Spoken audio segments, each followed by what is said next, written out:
So real quick before the Suns, I'm doing podcasts for each Game of Thrones episode, and then I'm also talking about the NBA playoffs and kind of a free-flowing thing on the pods. So link in description, link in the top comment. Anyway, Igor Kokoskov got the can. He is out after one season with the Suns. There's different directions you can go in with here. If that was proper English, you can say, well, Igor may have not been that good of a coach. You could also say he could have gotten better. You could say that the roster was so bad that there's no chance that this team was going to have any sort of resemblance of a real team, and there were also injuries to Devin Booker and TJ Warren that didn't help.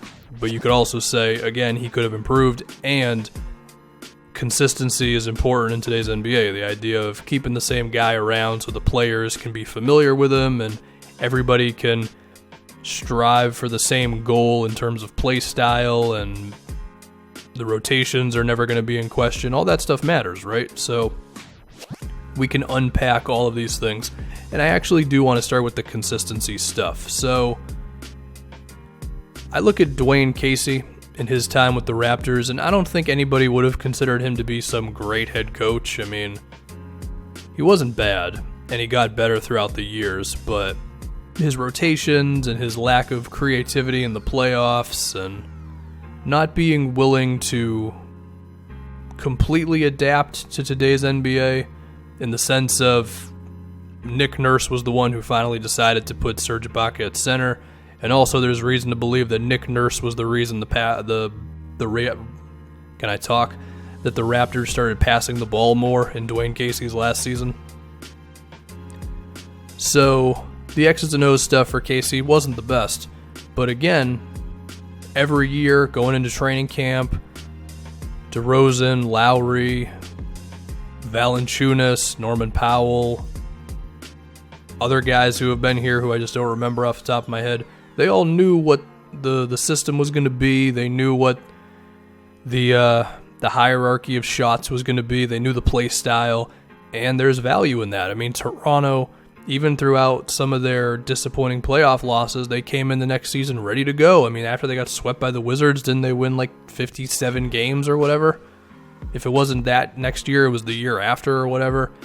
They kept on getting clowned by LeBron and the Cavs, and they would come back and still be one of the top 2 or 3 seeds in the East. So, again, it makes sense to just keep a guy around, and then if you want to get rid of him, at least at that point, the team and the culture has been established, and then you can get an assistant or whoever to come in there and take the job over, or maybe someone new entirely, but even then, at least the players are going to have that familiarity with each other because there was a mandate from the front office that said, okay, we're not going to rock the boat too much with the coaching staff, and sure, we can make moves, but we're not going to make too many major ones.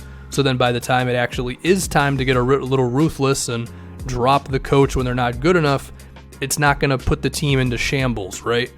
I mean, you look at Portland right now, and a similar thing, right? They got swept by the Pelicans. They come back this season. They're still good because the culture and everything has been established. A lot of it because Terry Stotts has been here for a long time with Dame and CJ and Nurkic and all these guys.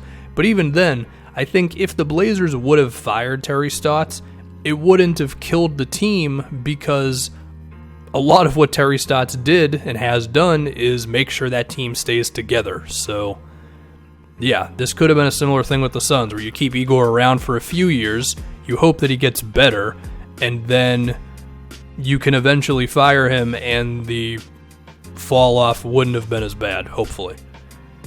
This also calls to the fact that the Suns are just kind of a mess in general, in terms of James Jones not really impressing so far with his general manager stuff, and I mean, the shuffling of the coaches, the amount of coaches they've had in the past couple of years is not a good sign. It just shows that they don't have any real direction. There are a lot of rumors about Robert Sarver as the owner just not really knowing what he's doing and wanting his, putting his imprints on the team too much. I mean, the right way to be an owner is basically to hire some people who you think know what they're doing and then just get out of the way. That's really what to do.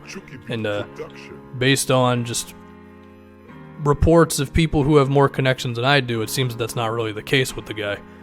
So, anyway, let's get to Igor as a coach now. So, he didn't do a good job of getting DeAndre Ayton the ball. Whether that was because the players in this team have just never thrown an entry pass in their life, which is certainly possible, or he was too stubborn with his perimeter thing, or he just didn't know how good DeAndre Ayton was. I don't totally know. I think it's a combination of all three, which means that Igor should be blamed for some parts of it. I do want to give him a little bit of a break, though. TJ Warren played half the year. Devin Booker missed about 20 games. That's going to make it tough for you. Ryan Anderson just fell off out of nowhere as a shooter, which was weird. Trevor Ariza wasn't motivated. But even so, Igor, I think, could have been better with his stuff. Now, trying to look forward of what type of coach would the Suns look towards. I mean, I think if Steve Clifford was available, that'd be a good hire. Somebody who could come in and kind of get rid of all the dumb stuff. Now, you could argue that Steve Clifford maybe wouldn't be the best because he likes veterans and this team has a lot of young dudes, but it might be the type of coach they need at this point. Just somebody who's a little more of a hard ass, who can whip the guys into shape, for lack of a better term, I guess, in terms of caring about defense more and cleaning up on turnovers and fouls and giving up offensive rebounds, things like that. Because the Suns were towards the bottom of the league in all of those categories. So if you can get somebody in here who can clean those things up immediately, then this might be actually a great move. As far as who that guy is out there, I have no idea. In terms of play style and things like that, I mean, it would be interesting to see if a coach would come in with the idea of we're going to get DeAndre Ayton the ball because of where we are in today's NBA. Also, will a new coach be open to Devin Booker being a point guard? Because I feel like that's something that you could commit to, but if you want to do it, you pretty much have to do it right now. It would be kind of weird if Devin Booker was a point guard basically last season, and then this year he goes back to full-time two-guard off-the-ball stuff, you know? So, I don't know. I mean, hopefully there's a real plan here, and this isn't just the idea of, well, this season didn't go well, so we're just going to fire this guy and figure it out later, because I feel like that's kind of what the Suns have been operating under for the past few years. But at the same time, it's not like Igor was some amazing coach, so if you have a better option out there, then I guess it's not ridiculous to go for it, assuming that you just have a real plan. And I think it's fair to believe that the Suns do not have a real plan. So we'll see what happens. They deserve skepticism. Anyway, new podcast once again, Game of Thrones NBA playoffs, Phoenix Suns. We're done.